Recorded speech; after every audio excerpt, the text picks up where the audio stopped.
নামাজি বান্দার সামনে যখন মালাকুল মউত আসবে, তার দেহের রং হবে ফর্সা, আর জুব্বা হবে সাদা, মুখে থাকবে লম্বা লম্বা চাপদাড়ি।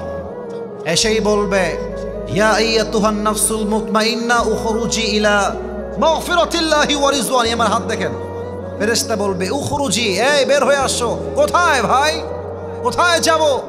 মালাকুল মউত বলবে, আরে আল্লাহর জান্নাত তোমার অপেক্ষায় আছে, তুমি যাবা কোথায়? আসো আসো। সুবহানাল্লাহ। এটার নাম কি? গোল না চারকোনা? চারকোনা। আল্লাহর হাবিব বলেছেন, জান্নাতি বান্দা যে হবে, নামাজি বান্দা যে হবে, তার রূহকে কবজ করবার জন্য আল্লাহ তাআলা জান্নাত থেকে একটা লাল রেশমি রুমালের চাদর জান্নাত থেকে ফেরেশতার মাধ্যমে দুনিয়াতে গিফট হিসেবে পাঠায় দিবে। এটা হচ্ছে নামাজি বান্দার মরণ। এবার বেনামাজির সামনে মালাকুল মউত আসবে, হাতের চামড়ার রং হবে নীল, চোখ লাল, পা থাকবে জমিনে, মাথা থাকবে আকাশ বিশাল। মালাকুল মউত এসেই বেনামাজির দিকে একটা ধমক দেবে, এই বেনামাজি বের হ, উখরুজি ইলা গাযাবিল্লাহ, আল্লাহর গজবের দিকে বের হয়ে আয়। একটা ধমক খেয়ে বেনামাজি মুরব্বী, বেনামাজি যুবক, বেনামাজি মেয়ে, বেনামাজি মহিলা থর থর থর থর করে কাঁপবে। তার রুহটা যখন বের হবে, একবার ডান দিকে দৌড়াবে, পালিয়ে যাবে, আর একবার বাম দিকে, আর একবার পেছনের দিকে পালাবে। মালাকুল মউত ক্ষিপ্ত হয়ে তার বাম হাতটা পেছনের দিকে নিবে, তার রুহের দিকে একটা থামাবে, বেনামাজি রুহের দিকে। যখন তার রুহটা বুক থেকে এমনে চিড়ে বের করবে, হাদিসে আসছে, একটা জীবিত ছাগলকে যাবেহ না করে তার চামড়া কেউ যদি ব্লেড দিয়ে ছিঁড়ে ফেলে, ওই ছাগলটার যে পরিমাণ কষ্ট হয়, এর চাইতে কমসে কম 70 গুণ বেশি কষ্ট দিয়ে বেনামাজি বান্দার রুহকে কবজ করা হবে। বলেন সবাই নাউজুবিল্লাহ। আর নামাজ ছাইড়েন না। সবার পায়ে আমার হাত। যাই করেন, নামাজটা ঠিক মতো পড়েন। আপনি যত ইউটিউবে মোটিভেশনাল বক্তব্য শোনেন, অমুকের মোটিভেশন, তমকের মোটিভেশন, নামাজ না পড়লে কোনো মোটিভেশন 2 পয়সা কোনো কাজে আসবে না। নামাজ যে পড়ে, আল্লাহ তার জন্য রহমতে ফেরেশতা নিজেই নিযুক্ত করে দেয়। সুবহানাল্লাহ পড়েন। মুসলমান বাঁচলে বীর পুরুষের মতো বাঁচে, কাপুরুষের মতো নয়। শহীদ আবু সাইদ প্রমাণ করেছে, আমি হকের পক্ষের দালাল। যদি মাথা নিচু করতে হয়, আমার মাথা নিচু হবে না, আমার মাথা একমাত্র আল্লাহর সামনে নিচু হবে। যদি তোমার মনে চায় আমাকে গুলি করে আমার বুককে ঝাঁঝরা করে দাও, তবু আমার এই মাথা বাতিলের সামনে নত হবে না। বগুড়ার ভাইয়ারা, এবার আমি কিছু কথা বলছি এই পয়েন্ট থেকে মূল কথা টেনে এনে। 5 আগস্টের পূর্বে যা হয়েছে, এটা ছিল একটা ইতিহাস। ইতিহাস থেকে সবচেয়ে বড় শিক্ষা হচ্ছে, আমরা ইতিহাস থেকে শিক্ষা নেই না। কথা বোঝেন না? আমি আবারও বলছি, ইতিহাসের সবচেয়ে বড় শিক্ষা হচ্ছে, মানুষ ইতিহাস থেকে শিক্ষা গ্রহণ করে না। ইতিহাসের শিক্ষা একটাই, এই দেশে জুলুমের রাজনীতি যেই করবে, তাকে মামুর বাড়ি দিল্লি ভাগতে দেশের মানুষ বাধ্য করবে। শহীদ আল্লামা দেলোয়ার হোসেন সাইদি হুজুরের নাম শুনেছেন না আপনারা সবাই? মানুষটাকে ইনজেকশন পুশ করে নির্বিচারে হত্যা করা হয়েছে বগুড়ার ভাইরা। এর বিচার এই মাটিতে হবে। যেই ডাক্তার কিংবা যেই চক্র আমাদের কলিজার টুকরা আল্লামার গায়ে দেহে ইনজেকশন পুশ করেছে, তার বিচার না হওয়া পর্যন্ত এই দেশের মানুষ স্থির হতে পারবে না। বগুড়ার ভাই উনি বলতেন, খুব দামি কথা, উনি বলতেন, আমরা হক কথা বললেই আমাদেরকে 3টা ট্যাগ দেওয়া হয়। 1 নাম্বার রাজাকার, 2 নাম্বার জঙ্গিবাদ, 3 নাম্বার মৌলবাদ। মৌলবাদ, হক কথা বললেই মৌলবাদ। তো উনি মৌলবাদকে খুব সুন্দর একটা ব্যাখ্যা করেছেন যে, মৌলবাদ এই শব্দ এসেছে মূল থেকে। মূল মানে কি? মূল মানে হচ্ছে কোরআন, মূল মানে হলো হাদিস, মূল মানে হচ্ছে আল্লাহ তাআলা, মূল মানে হচ্ছে হিজ লাস্ট মেসেঞ্জার মুহাম্মদ সাল্লাল্লাহু আলাইহি ওয়াসাল্লাম। তো তোমরা যারা আমাদেরকে মৌলবাদী বলে গালি দাও, আমরা হলাম মূলবাদী, তোমরা হলো সব আগাবাদী। এবার বগুড়ার দুপচাচি আর ভাইয়ের আওয়াজ দিয়ে দিল থেকে বলবেন একটা কথা বাঘের মতো, গাছের আগায় শক্তি বেশি হয় না গোড়ায় শক্তি বেশি হয়? গোড়ায় শক্তি বেশি হয়। উনি বলতেন গাছের আগায় থাকো, চুপচাপ বসে থাকো, মারামারি বেশি কইরো না, জুলুমের রাজনীতি কইরো না, আলেমদেরকে ধরে জেলখানায় বন্দী করো না।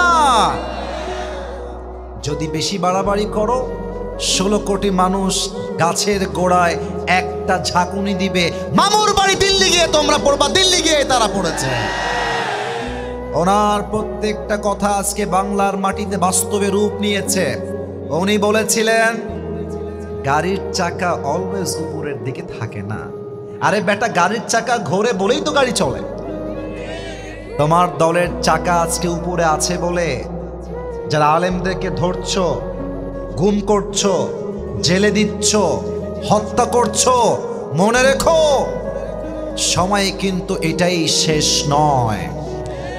এমন একটা সময় আসবে তোমরা ইন্দুরের গর্ত না পালাবার জন্য কোথাও।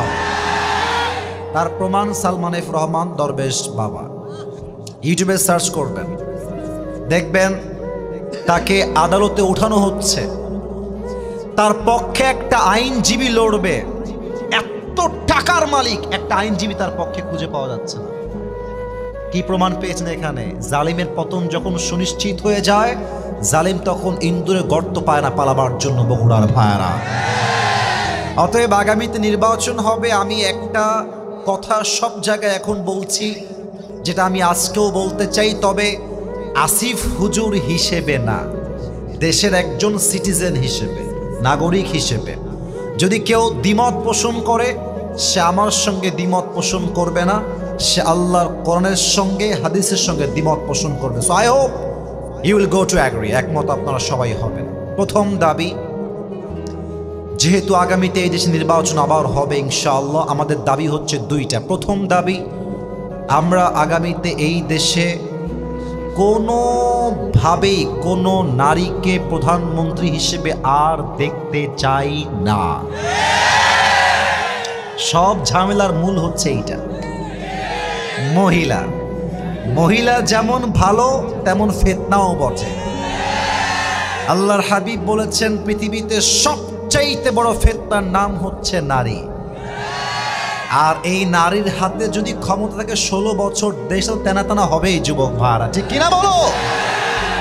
নারীকে আমরা প্রধানমন্ত্রীর চেয়ারে আর দেখতে চাই না, নাম্বার 1। তবে 2 নাম্বারটা আর একটু ডেঞ্জারাস। পুরুষ চাই শুধু বললে এনাফ হবে না, এটা আমরা শুধুমাত্র পুরুষ চাই না। আমরা কি চাই? আমার বাক্যটা খুব ভালো করে বুঝবেন। আমরা এমন একজন পুরুষকে প্রধানমন্ত্রী হিসেবে ক্ষমতায় দেখতে চাই, যিনি একই সময়ে এই দেশের প্রধানমন্ত্রী হবেন এবং তার যোগ্যতা এতটা হাইলি কোয়ালিফাইড হবে, তিনি প্রধানমন্ত্রী হবেন এবং তিনি চাইলে জাতীয় মসজিদ বাইতুল মুকাররমে দাঁড়িয়ে জুমার খুতবা দেওয়ার যোগ্যতাও রাখবেন। এমন প্রধানমন্ত্রী আমরা সবাই আগামীতে চাই কি চাই না? আমার বগুড়ার ভাইরা, যদি প্রধানমন্ত্রী হয় দেশের জাতীয় মসজিদ বাইতুল মুকাররমের খতিব, ওই দেশে কি আর সুদ থাকবে? বামে আওয়াজ আছে, ডানে কোনো আওয়াজ পাই নাই। সুদ থাকবে? ঘুষ থাকবে? চোর থাকবে? ডাকাত থাকবে? ধর্ষণ থাকবে? পুরো দেশটাই সোনার বাংলাদেশ হয়ে যাবে, ঠিক কিনা বলেন? আল্লাহ এমন প্রধানমন্ত্রী আমাদের সবাইকে নির্বাচন করার তৌফিক দান করুক, পড়েন সবাই আমিন। আর মাঝে মাঝে আমরা এটা এখন কেন, এটা কিন্তু কোনো কনস্ট্রাকটিভ মাহফিলের নিয়ম না। আমি আপনাদের ভাই হিসেবে বললাম, মাহফিলে মাঝে কালেকশন করলে প্রত্যেকটা শ্রোতা বিরক্ত হবে। এটা আপনি শুরুতে করবেন, আমাকে বলে দেন। আমি তো আপনাদের আপন মানুষ, বগুড়ার মানুষ ভালোবাসে আমাকে, আমি ভালোবাসি বগুড়ার মানুষ, কথা ঠিক আছে কি? তো কেবল ওয়াজ শুরু করলাম, এখন যদি কোন কালেকশনে ব্যাগ পাঠাই দেন তো হইল না। হয় শুরুতে করতে হবে, নয় দোয়ার সময়। কি বলছেন আপনারা এখন বলেন? দোয়ার সময়। আর আমার বিশ্বাস এখন যে পরিমাণ লোক মাহফিলে আছে, দোয়ার সময় এক্স্যাক্টলি এই পরিমাণ লোক থাকতে হবে, কারণ এটা বগুড়ার মাটি, ইসলামের ঘাঁটি। এইটা যদি কেউ ওয়াজের মাঝে উঠেও যায়, ওর লুঙ্গি টান দিয়ে ধরে বসায় দেবেন। তবে তবে খুলে যেন না যায়, হ্যাঁ, নরমালি টান দিবেন। আল্লাহ সবাইকে দোয়া করে বাসায় যাওয়ার তৌফিক দান করুন। পড়েন সবাই আমিন। আচ্ছা, আপনাদের যারা এসেছেন মাহফিলে, আপনাদের বউ আছে? কার কার একটু হাত তুলেন তো দেখি। বউ আছে?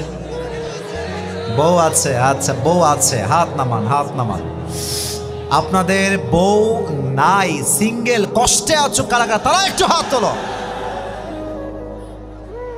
এত লোক কষ্টে আছে, আহা আমার বুকে আঘাত লাগলো রে। এ কি অবস্থা এইটা? আপনাদের কারো বউ নাই? এ আমি বিশ্বাস করি না। না না না না, মিথ্যা না, সত্যি সত্যি সত্যি সত্যি। আহারে, যার বউ নাই তার কিছু নাই রে যুবক ভাইরা। আল্লাহ যুবকদেরকে দিনদার নেককার বউ দিয়ে দিক। পড়েন সবাই আমিন। আমার বাবারা যারা আজকের মাহফিলে এসেছেন, আরে বেটা হাত নামা। মানে ও এখনই বিয়ে করবে, বয়স দেখেন 12 বছর বয়স হবে। বেটা এখন না, একটু সময় লাগবে তোমার, থামো। আমার আব্বা জান যারা এসেছেন, কবে আসবো কবে দেখা হবে আমি জানি না, তবে একটা কথা বলতে চাই, আপনার ছেলের চরিত্র কম্বল দিয়ে রক্ষা হবে না, ল্যাব দিয়ে রক্ষা হবে না। আপনার বেটার চরিত্র একমাত্র চরিত্রবান বউ দিয়ে ঠিক হবে। আব্বা বোঝে না রে, বোঝে না। আল্লাহ আব্বা জানদেরকে বোঝার তৌফিক দান করে। পড়েন সবাই আমিন।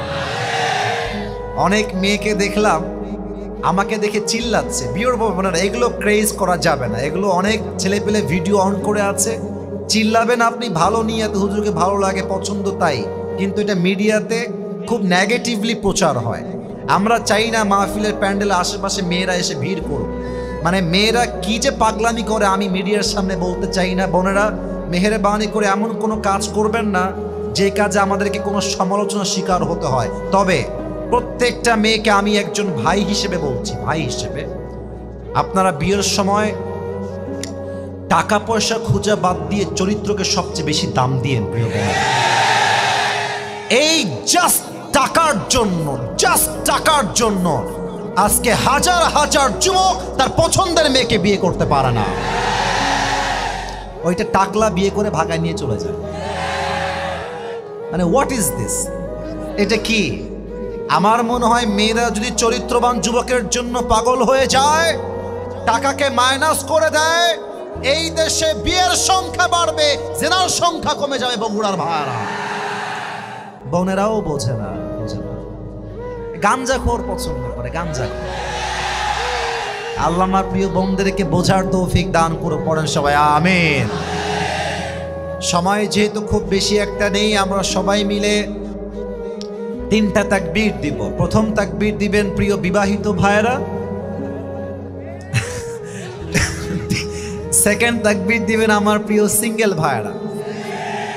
আমি দেখতে চাই যে আসলে কার গায়ের জোর আজকে কত বেশি, ঠিক আছে?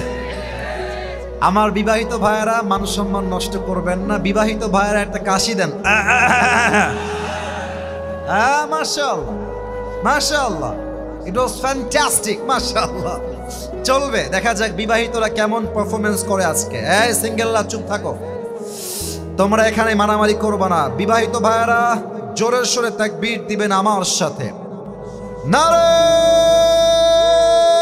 তাকবীর। অ্যামেজিংলি অ্যাপ্রিশিয়েটেড, অনেক ভালো হয়েছে। এবার সিঙ্গেলদের পালা, সিঙ্গেলরা একটা কাশি দাও। আল্লাহ মাফ করো, কি যে সম্মান থাকে কিনা আল্লাহ জানে। সিঙ্গেলরা দেখা যাক, তোমরা তাকবীর দিবা। আমার স্যার আছে, আমার ভাই আছে, সবাই এরা নাম্বার দিবে ওনারা। আমি ভাই এই দল থেকে বের হয়ে যাচ্ছি। সিঙ্গেলরা তাকবীর দিবেন এবার। আল্লাহ সম্মান বাঁচাই দিও। নারে তাকবীর। বিবাহিত ভাইরা আমাকে মাফ করে দেন। হলো না, হতে গিয়েও আমরা হেরে গেলাম। যাই হোক, এবার আমরা সবাই মিলে একটা তাকবীর দিয়ে তাফসিরে ফিরে যাব। তবে তাকবীরটা এত জোরে হবে বগুড়ার মানুষের তাকবীর, যে তাকবীরের ঠেলায় আমি আসিফ হুজুর স্টেজ ভেঙে নিচের দিকে পড়ে যাব। দেন সবাই মিলে একটা কাশি, কোনো ভাগাভাগি নাই, সবাই মিলে কাশি দেন। বগুড়ার সুলপুল প্রমাণ করতে হবে বগুড়ার সন্তানরা কেউ কাপুরুষের সন্তান নয়, সব বীর পুরুষের সন্তানগুলো আমার সামনে।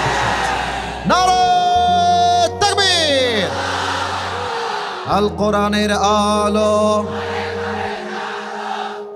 বগুড়ার সঙ্গে হবে না, বগুড়া মারাত্মক জায়গা ভাই। আপনি সব জায়গায় উল্টাপাল্টা করবেন মানবে, বগুড়া সুলপুল উল্টাপাল্টা করলে 2 পয়সা ছাড় দিবে না। আল কোরআনের আলো, আল হাদিসের আলো, কোরআন হাদিস যেখানে, আলেম ওলামা যেখানে, বগুড়াবাসী যেখানে, আল্লাহ কবুল করুন। আজকে তোমরা সবাই দেখতেই পাচ্ছ যে অনেক মিডিয়ার ভাইয়ারা এখানে ভিডিও রেকর্ড করতে এসেছে। আমি সবার পায়ে হাত রেখে একটা কথা বলতে চাই, এমন কোনো কাজ করবেন না যে আমার মেজাজটা গরম হয়ে যায়। এটা কেন বলছি? অহংকারের জন্য বলছি না। তো এটা মেজাজ গরম হয়ে গেলে আমি কয়েকটা উল্টাপাল্টা বলবো, এটা রেকর্ড হয়ে যাবে, পরে বগুড়ার একটা বদনাম হবে, ঠিক আছে? তো আমি কনস্ট্রাকটিভলি কিছু কথা বলবো। আমার কথা যদি কোরআন এবং হাদিসের বাহিরে হয়, আমি ওপেনলি বললাম সবাইকে, আপনি দাঁড়িয়ে ভুল ধরে দিবেন, আমার কোনো আপত্তি নাই। তবে আমি যদি কোরআন থেকে আয়াত ভিত্তিক তাফসীর পেশ করি, আপনারা কেউ ডান বাম থেকে চিল্লাবেন না, উঠে যাবেন না। রাজি আছেন তো সবাই ইনশাআল্লাহ? আর একবার সবাই মিলে তাকবীর দেন, নারে তাকবীর। বগুড়ার ভাইয়েরা, আজকে আমি জাস্ট একটা শব্দের তাফসীর পেশ করব। বলেন তো সবাই, কয়টা শব্দ? আমাদের স্যাররা উত্তর দিচ্ছেন, এটাই হচ্ছে শ্রোতা। শ্রোতা যে হবে যত বড় হোক, আমি বসলে তারা ছাত্র, তারা বসলে আমি ছাত্র। এখন আপনারা সবাই আমার ছাত্র, একটু আগে আমি ছিলাম ছাত্র। আমি যা বলবো আমাকে উত্তর দিবেন দিল থেকে। বলেন তো আজকে পুরো ওয়াজ কয়টা শব্দের তাফসীর হবে? জাস্ট একটা। আমি বলছি, আমার পরে আপনারা আমাকে বলবেন। শব্দটা হচ্ছে সালাত। শব্দটার নাম কি? সালাত। টমেটোর সালাদ না, ক্ষীরের সালাদ। সালাত মানে নামাজ, সালাত মানে তবে নামাজ হচ্ছে ফার্সি শব্দ, সালাত হচ্ছে আরবিক ভার্সন অফ নামাজ। কথা কি বোঝা যায়? নামাজ হলো ফার্সি শব্দ, সালাত হলো আরবি শব্দ। আমরা এই পুরো সময়টা সালাত শব্দের তাফসীর শুনবো 5টা পয়েন্টে। বগুড়ার ভাইরা বলেন তো সবাই, কয়টা পয়েন্টে? 5টা পয়েন্ট। নাম্বার 1, আমরা জানবো সালাত শব্দের অর্থ কি। আজ এই বগুড়ার মাটিতে আমি সালাত শব্দের 3টা অর্থ বলতে চাই। আমি আমার মুরব্বীদেরকে আগে মাফ চাচ্ছি, আব্বাজান আজগুবি গল্প বলার মতো আসিফ হুজুর লোক কিন্তু না। তো আপনি ভাববেন না যে হুজুর মনে আউল ফাউল গল্প বলবে। হ্যাঁ, আমি মজার মানুষ, আমি মজা করতে পারি, বাট আমার কথা কনস্ট্রাকটিভ হবে। আমার আব্বাজানদেরকে পায়ে হাত রেখে বলবো, আব্বাজান আপনি আমার ওয়াজ শেষ না করে বাসায় যাবেন না, যুবকরা থাকবে এটা আমার বিশ্বাস আছে। আব্বাজান খবরদার কোথাও যাবেন না। সালাত শব্দের অর্থ মোট কয়টা? 3টা। বলেন সবাই, কয়টা? 3টা। Number 1, salah means connection, link or communicate. সালাত মানে হচ্ছে সম্পর্ক। যে বান্দা নামাজ পড়ে, 5 ওয়াক্ত নামাজ আদায় করে, তার সম্পর্ক হয়ে যায় 1 সত্তার সাথে। আওয়াজ দিয়ে বলেন সবাই, তিনি কে? আমি এইটাই বলি যে দুনিয়ার সমস্ত প্রেম প্রীতি বাদ দাও, আল্লাহর প্রেমে পাগল হয়ে যাও, তোমার দুনিয়াটাই তোমার হয়ে যাবে। বেডি মানুষের ভালোবাসার কোনো বিশ্বাস নাই রে বাবা।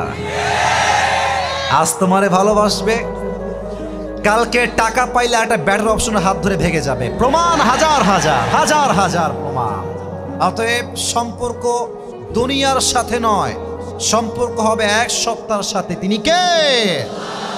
Number one, salah means connection, link or communicate with Allah subhanahu wa ta'ala through the act of ritual prayers. 5 ওয়াক্ত নামাজ পড়লে সম্পর্ক হবে এক সত্তার সাথে, তিনি কে? Number one. Number two, আমাকে একটু খেয়াল করেন সবাই। আমি একটু পেছনে গেলাম, এখন আমার মাইকটা আগের চাইতে কাছে আছে না দূরে আছে? Right answer. বগুড়া সুলকুল বোঝে ভালো, কাছে আছে না দূরে আছে? এবার খেয়াল করা, দূরে আসলো না কাছে আসলো? আল্লাহ বলছে বান্দা যখন নামাজ থেকে দূরে চলে যায়, বান্দা আমার থেকে দূরে চলে যায়। যখন বান্দা নামাজের দিকে ফিরে আসে, বান্দা আমার কাছের বান্দা হয়ে যায়। সুবহানাল্লাহ। সালাহ মিন্স গেট ক্লোজার। প্রমাণ কি? কোরআন কি বলছে দেখেন। আল্লাহ রাব্বুল আলামিন বলছেন ফাসজুদ ওয়াক্তারিব। তুমি যদি রবের প্রিয় বান্দা হতে চাও, কাছের বান্দা হতে চাও, প্রস্ট্রেট টু ইওর লর্ড, রবের কাছে সিজদা দাও এন্ড বি ক্লোজার, রবের সবচেয়ে কাছের বান্দা হয়ে যাও। আল্লাহর হাবিবকে একজন সাহাবী বলল, ইয়া রাসূলুল্লাহ, আল্লাহর নিকটতম বান্দা সবচেয়ে কোন মুহূর্তে হয়? আল্লাহর হাবিব বললেন, আকরাবু মা ইয়াকুনুল আবদু মির রাব্বিহি ওয়া হুয়া সাজিদ। একজন বান্দা যখন সিজদায় তার মাথা লুটিয়ে দেয়, তখন বান্দা আল্লাহর সবচেয়ে কাছের এবং প্রিয় বান্দা হয়ে যায়। সুবহানাল্লাহ। Number one. নাম্বার টু, এবার আসেন নাম্বার থ্রি। এটা হচ্ছে শেষ অর্থ। আমরা বলি না মাঝে মাঝে শেষ ভালো যার, সব ভালো তার। সালাতের শেষ অর্থ হচ্ছে টার্ন ফেস। আচ্ছা, আপনাদের এই ব্যারাগ্রামে আমাকে একটু হাত দিয়ে দেখাবেন, হাত দিয়ে একটু আমাকে পয়েন্ট আউট করে বোঝাবেন এখানে আপনাদের কিবলা কোন দিকে, নামাজ পড়েন কোন মুখী? মানে আমি যেদিক তাকায় আছি এদিকে? মাশাআল্লাহ। এটা কেন বললাম? আপনাকে আমি অর্থটা বোঝাতে চাই। সালাতের 3 নম্বর অর্থটা আসলে কি দেখেন। আপনারা সবাই আমার দিকে তাকিয়ে আছেন, মনে করেন এখন আপনি ফজরের নামাজ পড়বেন, কথার কথা। আপনারা কি এদিকেই মুখ ফিরাবেন না ওই দিকে মুখ ফিরাবেন? পেছনের দিকে মুখ ফিরাবেন। সালাত অর্থ হচ্ছে মুখ ফেরানো। আমি এই দিক ফিরে আছি, নামাজ পড়ব, আমার মুখটা আমি কিবলামুখী করব, এটাই হচ্ছে সালাত। তাহলে 1 নাম্বার সালাত মানে সম্পর্ক, 2 নাম্বার সালাত মানে নিকটবর্তী হওয়া, 3 নাম্বার সালাত মানে মুখ ফেরানো। নাম্বার 1 পয়েন্ট শেষ। 2 নাম্বার পয়েন্ট, সবাইকে আমি প্রশ্ন করতে চাই, উত্তর পাওয়ার আশা আমার খুব ভালো আছে যে আমি উত্তর পাবো সঠিক। বগুড়ার ভাইরা বলেন তো, সবাই মিলে আমাকে উত্তর দিবেন দিল খুলে, জবান খুলে। দৈনন্দিন জীবনে প্রত্যেক দিন 5 ওয়াক্ত নামাজ নফল, সুন্নত, ওয়াজিব না ফরজ? ভয় নাই, উত্তর ঠিক আছে। নফল, সুন্নত, ওয়াজিব না ফরজ? ফরজ। Now the question is, why Allah subhanahu wa ta'ala has made this obligatory? এটা ফরজ কেন? এটা সুন্নত হইতে পারে। আর একটা প্রশ্ন, সেজদা শুধুমাত্র আমি আল্লাহর সামনে কেন করব? মাজারে আমি কেন করব না? বাবার সামনে আমি কেন করব না? বোঝাবার জন্য মজা করে বলি মাঝে মাঝে, যাদের বউ নাই, বউ তো একদিন হবে, আর যাদের বউ আছে তারা আমার দিকে তাকান। আপনার বউকে আপনি বাসা দিয়েছেন, গাড়ি দিয়েছেন, টাকা দিয়েছেন, ড্রেস দিয়েছেন, খাবার দিয়েছেন, সব আপনি আপনার বউকে দিয়েছেন। যদি আপনি আপনার বউয়ের ফোন চেক করেন রাতের বেলা যখন বউ ঘুমিয়ে আছে, ফোন খুলে দেখছেন আপনার বউ অন্য আরেক পুরুষকে লিখেছে আই লাভ ইউ। হাসির জন্য মোটেও বলে নাই, আপনি একজন পুরুষ হিসেবে আমাকে উত্তর দেন। যেই বউকে আপনি খাওয়ান, আপনি পরান, আপনি থাকতে দেন, সব তার আপনি দেন, সেই বউ যদি আপনার ভালোবাসার ভাগ আরেক পুরুষকে দেয় মরদ হিসেবে, মরদ হিসেবে, পুরুষ হিসেবে, এটা কি আপনার সহ্য হবে? হবে হবে হবে হবে। আল্লাহ বলছে, বান্দা তোর কান তো আমি আল্লাহ দিয়েছি, তোর নাক তো আমি আল্লাহ দিয়েছি, তোর রিজিক তো আমি আল্লাহ দিয়েছি, তোর রূহ তো আমি আল্লাহ দিয়েছি, তোর বউ, সন্তান, স্ট্যাটাস, চাকরি, জব, ব্যবসা, বাড়ি, গাড়ি, টাকা পয়সা, ধন সম্পত্তি, আই হ্যাভ প্রোভাইডেড এভরিথিং, আমি দিলাম সব। আর তুই আমাকে সিজদা করা বাদ দিয়ে মাজারে বাবার দরবারে সিজদা দিবি, এটা চুল পরিমাণ বরদাস্ত করা যাবে না। সিলেটের নাম শুনছেন না? এইটা সিলেটের নাম বলেছি মজার জন্য নয়। সিলেটে একটা মাজার আছে, শাহজালালের মাজার। নাম তো শুনেছেন সবাই নাকি? আমি যখন এই বছরে, মানে এই যে বছরটা গেল 2024 সাল নাকি, মাহফিল ছিল সিলেটে আমার, তো ভাবলাম যে হোটেলে শুয়ে থেকে কি লাভ, একটু যাই, একটু ভিজিট করে আসি। এর আগেও কয়েকবার গেছি অবশ্য। আমি মাজারের কাছে গেলাম, তো যারা গেছেন তারা বুঝবেন, দেখবেন সিলেটের শাহজালালের মাজারের শুরুতে একটা লম্বা গেট আছে, একদম রাস্তার সাথে লাগানো। তো আমি যখন গেলাম তো দেখলাম যে এই হচ্ছে প্রধান গেট, পুরো লাইনে 2 সারিতে সব ফকির বসে আছে থালা নিয়ে। গেলাম, দেন স্যার একটু দেন দেন দেন দেন। আমি মনে মনে ভাবলাম ফকির তো আমাকে একটা মেসেজ দিচ্ছে গোপন ভাবে। মেসেজটা কি? ফকির সবাইকে বলছে, বেটা তোমরা যেই মাজারের বাবার কাছে চাইতে আসছো, বছরে এসেছো একবার, আমার দিকে তাকায় দেখো, আমি, আমার বাপ, আমার দাদা আজীবন এখানেই আছি। বেটা মাজারের বাবা যদি কিছু দেওয়ার ক্ষমতায় রাখতো, তোর আগে আমি বড়লোক হয়ে যেতাম। সে দেওয়ার মালিক না, দেওয়ার মালিক একজন, তিনি কে? অতএব আল্লাহ তাআলা বলছে, বান্দা যেহেতু আমি সৃষ্টি করেছি, আমি তোর সেজদা পাওয়ার যোগ্য, দুনিয়ার কোন মাজার তোর সেজদা পাওয়ার যোগ্য নয়। ঠিক কিনা বলেন? নাম্বার 2 পয়েন্ট শেষ। নাম্বার 3, একটা ইমানের প্রশ্ন করতে চাই। আমাকে একটু বলেন তো, আমাদের দেশের যে প্রধান উপদেষ্টা এখন বর্তমানে আছেন, নাম কি? ডক্টর ইউনূস সাহেব। আমাদের পাশের যেই দেশটা আছে, আমি মিডিয়ার সামনে কোনো উল্টাপাল্টা কথা বলা যাবে না, এটা মুহূর্তে ভাইরাল হয়ে যায়। শুধু এতটুকু বলবো, আজহারী সাহেবের সুরে সুর মিলিয়ে নিজের চরকায় নিজেরা তেল দাও, আমাদেরকে নিয়ে ভাবতে হবে না তোমাদের। একটা আছে, বাংলাদেশ আর থাকবে না, থাকবে না। এটাকে দেখলে আমার পুরুষ নয়, মনে হয় হিজড়া কথা বলছে যুবক ভাই। আর দেখবা এই বগুড়ার ছেলে পেলেকে কি বলবে, এরা সব বুঝে ভালো। ওই একবার ট্রিং বিড়িং দিয়ে ওই পাশে লাভ দেয়, ওখান থেকে লাভ দিয়ে আবার এই দিকে যায়, মনে হবে যে দ্বিতীয় বিশ্বযুদ্ধ লেগে গেছে মনে হয়। তবে একে দেখলে আমার সাংবাদিক কোনোভাবেই মনে হয় না। আমার মনে হয় এই বেটা ঢাকার গুলিস্তানে জাইঙ্গা বিক্রি করলে বেশি মানাবে।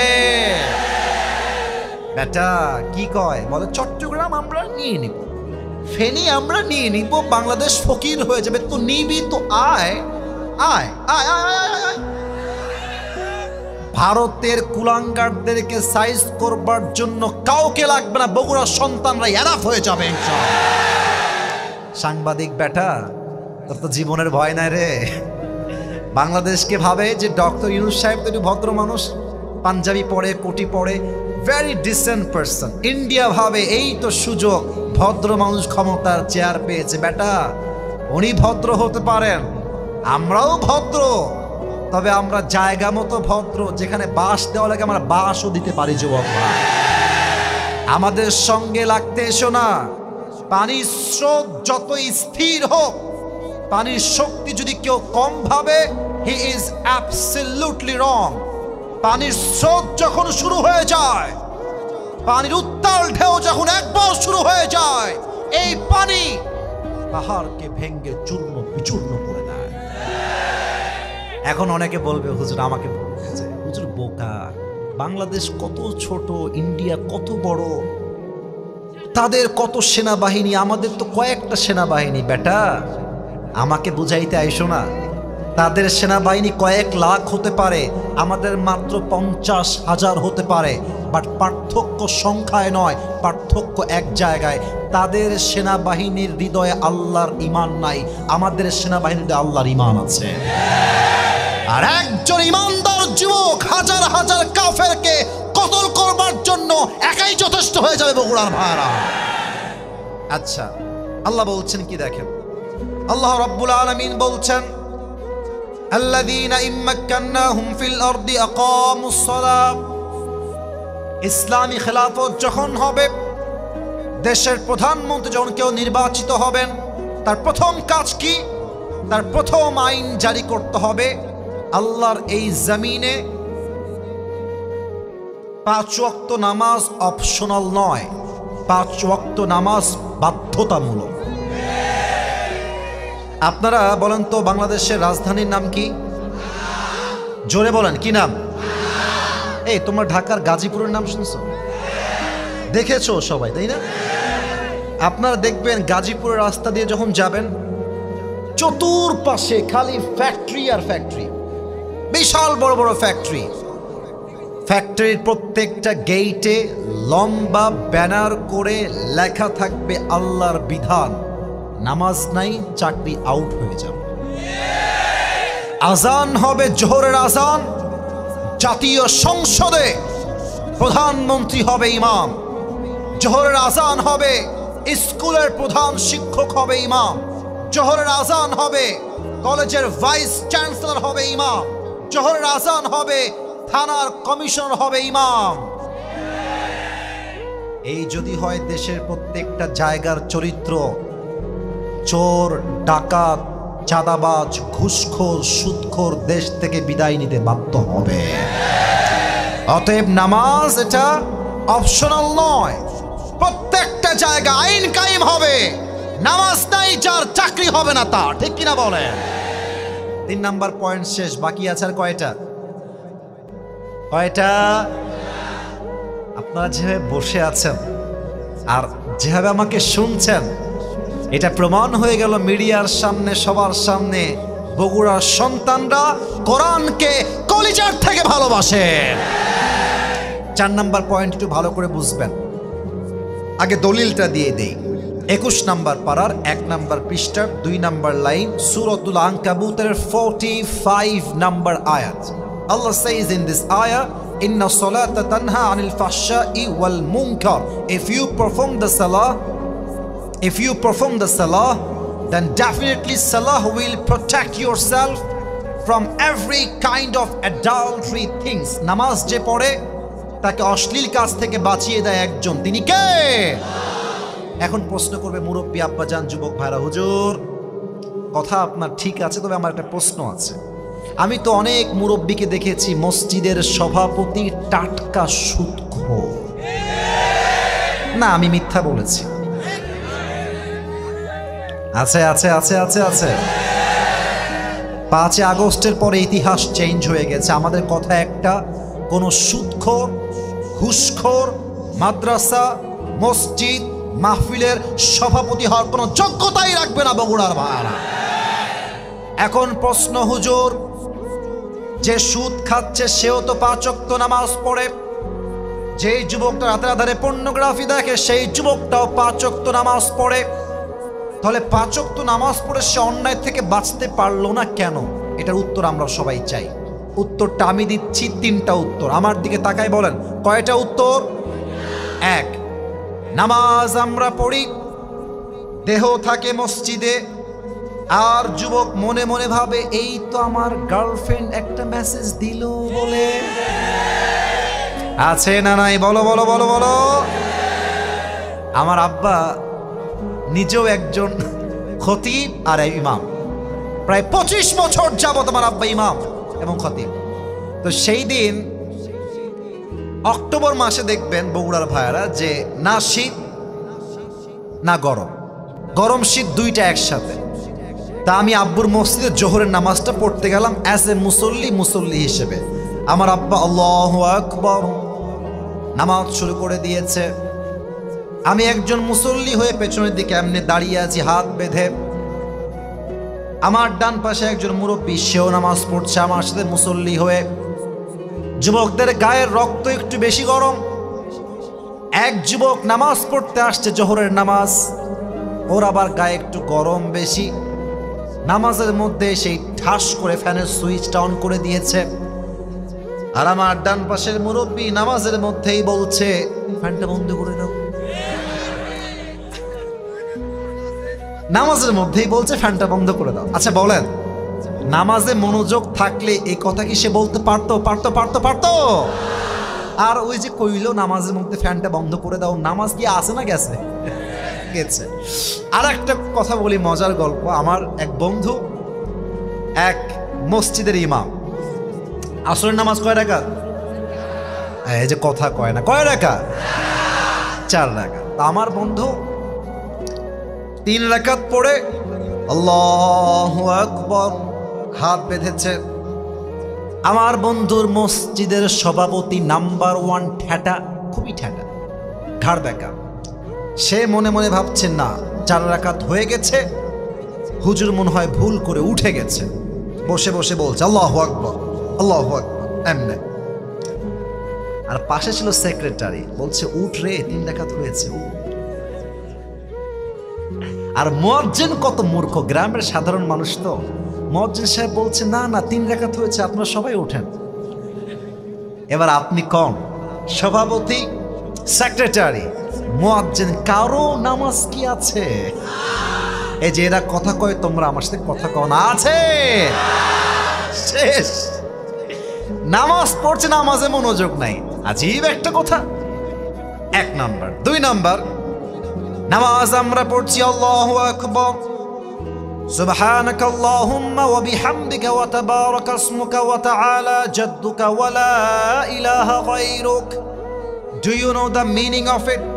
তুমি কি অর্থ জানো? তুমি যে পড়ছো ইন্না আ'তাইনাকাল কাউসার, do you know the meaning of it? তুমি কি অর্থ বোঝো? 80% যুবক বলবে হুজুর আমি সূরা কাউসারের অর্থ জানি না, সূরা ইখলাসের অর্থ আমি জানি না, সানার অর্থ আমি জানি না। সামিআ আল্লাহু লিমান হামিদা, কয়জন আছে যে অর্থ জানে? যে অর্থ বোঝে না সে যতই নামাজে মনোযোগ দেওয়ার ট্রাই করুক, তার মনোযোগ বসবে না যুবক ভাইরা, ঠিক কিনা বলেন? আমি যখন 2022 সালে ওমরাহ করতে গেলাম, এই যে ডানে আবার তোমরা আওয়াজ করছো, দেখো তো একবার, সবার দিক তাকায় দেখো তো, সব সোনার সন্তানরা আমার সামনে বসে আছে, একদম চুপ, কলিজার ভাইরা একদম চুপ। আমি অবাক হয়ে গেলাম। ও আমার মদিনার সফর ছিল প্রথম 7 দিন ছিলাম মদিনায়, আর দ্বিতীয় 7 দিন ছিলাম কাবায়। তো আমি যখন কাবার ইমামের পেছনে নামাজ পর্যন্ত দাঁড়িয়ে গেলাম, আমি নিজেও একজন কোরআনের হাফেজ, এবং আলহামদুলিল্লাহ আমি তর্জমাগুলো মোটামুটি বুঝি। একদম যে সব অর্থ জানি না তা না, মোটামুটি আমরা জানি, যেহেতু ইসলাম করার সুযোগ আল্লাহ আমাদেরকে দিয়েছেন। তো আমি অবাক হয়ে গেলাম, ইমাম সাহেব তেলাওয়াত করছে আর আমার পাশে কয়েকজন মুসল্লি, মুরব্বী টাইপের, চিৎকার দিয়ে কান্না করছে নামাজের মধ্যে। আমি তো প্রথমে ভয় পেয়ে গেছি, কি আবার কিছু হয়ে গেল কিনা, কোনো সমস্যা হয়েছে কিনা। পরে আমি বুঝলাম যে না, কোনো সমস্যা হয় নাই। ওই যে ইমাম সাহেব তেলাওয়াত করছেন, প্রত্যেকটার অর্থ তারা বুঝতেছে, আর অর্থ যে বোঝে যাদাতুহুম ঈমানা, তার ঈমানের মধ্যে অর্থের জন্য একটা কম্পন তৈরি হয়ে যায়, ঠিক কিনা বলে? আপনি নামাজ পড়বেন, যা পড়বেন একটু বুঝে পড়বেন। 3 নাম্বার, এটা বলে শেষ করতে চাই। 5 নাম্বার পয়েন্ট, জাস্ট কয়েকটা হার্ট টাচিং হাদিস থেকে ঘটনা বলবো, ঘটনা শেষ হবে, দোয়া হবে। 4 নাম্বার পয়েন্টে এসে 3 নাম্বার পয়েন্ট বলছি। 3 নাম্বার, নামাজ আমরা পড়ি 4 রাকাত, পড়তে লাগবে 10 মিনিট। আপনি দেখবেন অনেকে এত দ্রুত নামাজ পড়ে, 4 রাকাত নামাজ 2 মিনিটেই শেষ হয়ে যায়। তো যেই নামাজটা আপনার 10 মিনিট লাগবে, যদি আপনি 2 মিনিটে শেষ করে দেন, এই নামাজ ওয়াল্লাহি আপনাকে অশ্লীল কাজ থেকে কখনো চুল পরিমাণ বাঁচাইতে পারবে না বগুড়ার ভাইরা, ঠিক কিনা বলে? এবার সবাই 2 হাত তোলেন, সবাই 2 হাত তোলেন আমার সাথে, কেউ যেন বাদ পড়ে না যায়। সবাই 2 হাত তোলেন, সবাই একটা কাশি দেন। একটু আস্তে হয়ে গেল যে কাশিটা। তাকবীর দিবেন একবার, জাস্ট একবার, হাত কেউ নামাবেন না আমি না বলা পর্যন্ত। নারে তাকবীর। এবার আমাকে সবাই একটা ওয়াদা করবেন, কেউ যেন ওয়াদার থেকে চালাকি করে বাদ না যায়। বলেন সবাই হুজুর। আরে यार जोर से बोलो হুজুর। আমরা বগুড়ার সন্তান, আপনাকে ওয়াদা দিলাম, দোয়া না করে আমরা কেউ উঠে, এই যে 2 হাত দেখেন, যাব না। না, অনেকের হাত দেখি না, আমি যাব না। বলেন সবাই ইনশাআল্লাহ। হাত নামান, আমাকে উত্তর দেন। নামাজ কি একা পড়া উত্তম না জামাতে পড়া উত্তম? জামাতে পড়া উত্তম। আমার বগুড়ার ভাইরা আমাকে দিল থেকে একটা বিষয়ে উত্তর করবেন, আমাদের ইসলামের দ্বিতীয় খলিফার নাম কি ছিল? হযরতে ওমরে ফারুক রাদিয়াল্লাহু তাআলা আনহু। অনেকে ভয় পাচ্ছেন কেন ভাই? ইসলামের দ্বিতীয় খলিফার নাম কি? বলেন সবাই এক বাক্যে, ওমরে ফারুক। তার কাছে একজন যুবক আসছে, তার নাম হচ্ছে ইসমুহু আবু লুলু আল মাজুসি। এসেই বলছে, ওমর তোমার কাছে আমার একটা অভিযোগ আছে, বিশাল লম্বা অভিযোগ। ওমরে ফারুক ডাক দিয়ে বলছে, ভাই তোমার কি অভিযোগ, আমাকে খুলে বলো। ওই যুবক ডাক দিয়ে বলছে, ওমর আমার যেই মালিক আছে, আমি একজন গোলাম, আমার মালিক প্রত্যেক দিন আমার কাছে 6 দিরহাম করে চার্জ করে। যেহেতু তুমি প্রধানমন্ত্রী, তুমি আমার মালিকের সাথে কথা বলে এই দিরহামটাকে কমায় দাও। আমার দ্বারা 6 দিরহাম দেওয়া সম্ভব নয়, এইটা তুমি 2 দিরহাম করে দাও। তো ওমরে ফারুক বলছে, আচ্ছা 2 দিরহাম করব, আপত্তি নাই, বাট তোমার চাকরি কি, তুমি কি ব্যবসা করো? তো সেই যুবক বলছে, ওমর আমি মূলত খঞ্জর বানাই, চাকু। বগুড়া ভাই আমার ডান হাত দেখেন, খঞ্জর কাকে বলে? আমার ডান হাত দেখেন, আপনাকে তুলতে হবে না, আপনি আমার ডান হাত দেখেন, এটাও চাকু, এটাও চাকু, মাঝখানে হচ্ছে হ্যান্ডেল, এটাকে আরবিতে বলা হয় খঞ্জর বা চাকু। এবার সবাই আমার পেটের ডান দিকে দেখেন, সবাই যতটুকু দেখা যায় আমার পেটের ডান দিকে দেখেন। প্রত্যেকটা আরব সর্দারের পেটের ঠিক এই ডানে একটা লম্বা খাপ থাকতো ছুরি রাখার জন্য, যদি শত্রুপক্ষ অ্যাটাক করে ডিফেন্স করার জন্য, অথবা শত্রুকে আগ বাড়িয়ে অ্যাটাক করার জন্য সবার পেটের ডান দিকে একটা লম্বা খাপ থাকতো। তো বলছে, ও আচ্ছা তুমি খঞ্জর বানাও? এই 3 জন না 2 জন? বগুড়ার সুলপুল, এতক্ষণ পরে একজন উঠতেছে এই ধান্দামি করে? দেখো আমি বলি, আমার ওয়াজ শুরু হয়েছে 10টা 30-এর সময়, এখন বাজে 11টা 30। কমিটির ভাইয়ারা আমার রাজ সাক্ষী, তারা আমাকে ফর্ম ফিল আপ করে নিয়ে আসছে। আমার ফর্মে উল্লেখিত আছে বিষয়টা স্পষ্ট যে আমি কোথাও 1 ঘন্টার বেশি ওয়াচ করব না, এটা আমার নিয়ম। যদি পারেন আমাকে নিয়ে যান। তো আমি তো 1 ঘন্টা ওয়াচ করেছি, এটা আমি জানি, তবে সব জায়গায় তো নিয়ম দিয়ে নয়, মাঝে মাঝে ভালোবাসা দিয়েও তো হিসাব করতে হয়। আমি তো ভালোবাসায় বসে আছি, তো একজন উঠলো কেন ওখান থেকে? খবরদার কেউ যেন উঠে না যায়। লাস্ট ওয়ার্নিং ফর এভরিওয়ান, যে উঠবে ও লুঙ্গি টান দিবে, এটা আমার পারমিশন থাকলো। নারে তাকবীর। এবার ওমরে ফারুক ডাক দিয়ে বলছে, ভাই আমার, তোমার ব্যবসা তো অনেক বড় ব্যবসা, তোমার 6 দিরহাম নয়, তোমার তো 10 দিরহাম চার্জ হওয়ার কথা। এই কথা শুনে কাফেরটা রেগে মেগে ফায়ার, বলছে, ও আচ্ছা ওমর, সবাই যেহেতু মুসলমান তাই তুমি সবার বেলায় নরম, আর আমি যেহেতু কাফের তাই তুমি আমার বেলায় হয়েছে গরম, তাই না ওমর? আচ্ছা তোমার বিচার আমি করব, দাঁড়াও, তোমাকে আমি হত্যা করব, হত্যা করবই আমি তোমাকে, হুমকি দিয়ে বের হয়ে গেছে। আর ওমরে ফারুক দেখেন এমনি হা করে তাকায় আছে, কি রে, কি বললো এটা? আমাকে হত্যা করবে সে?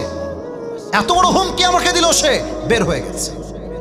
এবার সেই কাফের ওমরকে হত্যা করবার জন্য বিশাল লম্বা একটা খঞ্জর বানিয়েছে, বিশাল লম্বা চাকু।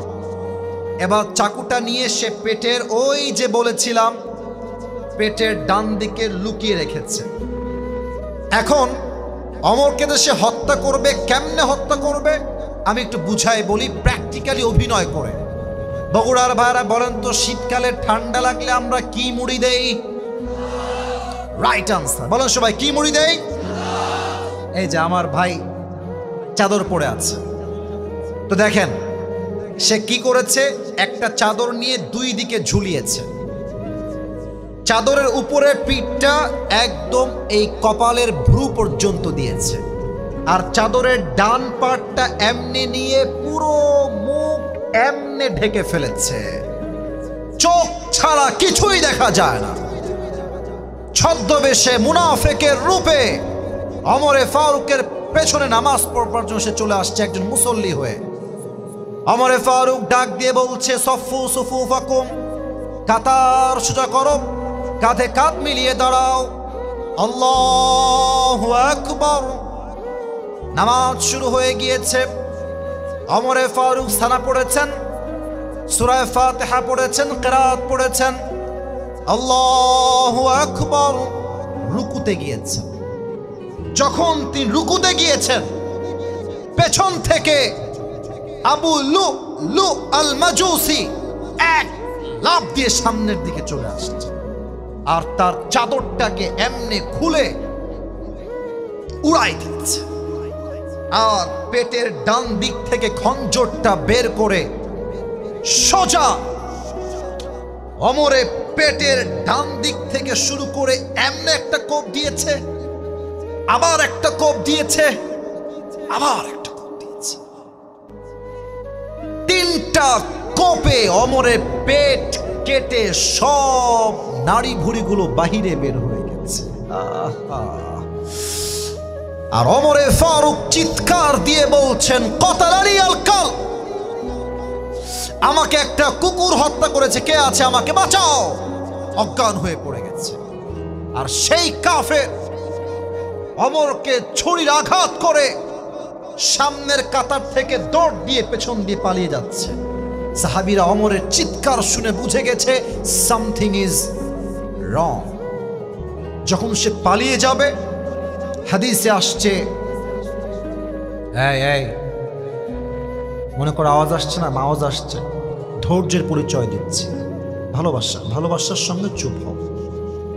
7 জন সাহাবী মিলে ওই কাফেরকে ধরতে গেছে। ধর, সে ওমরকে হত্যা করতে এসেছে।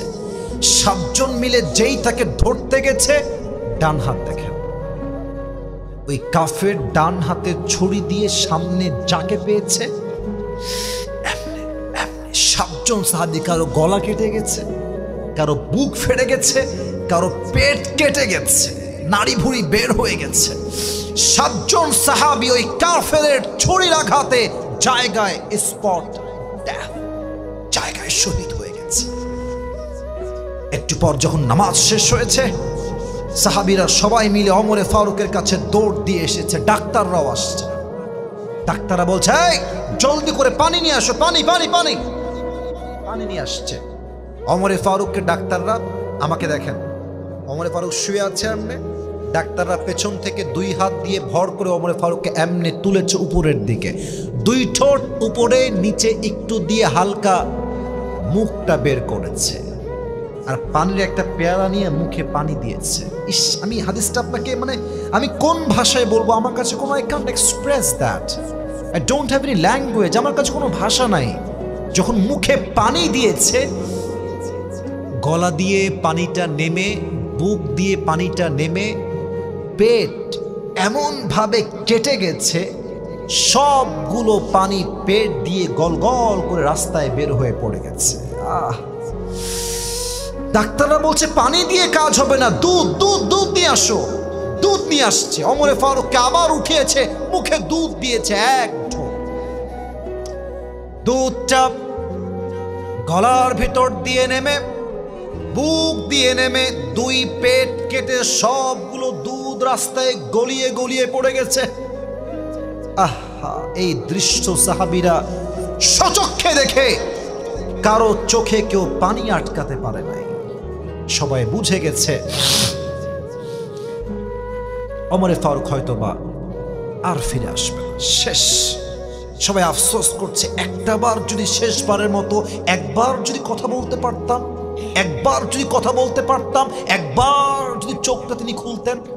এক সাহাবী দূর থেকে দেখছে যে ওমরে ফারুক তার চোখটা একদম ছোট্ট, লুক অ্যাট মাই আইস, আমার চোখ দেখেন, ছোট্ট করে চোখটা খুলেছে।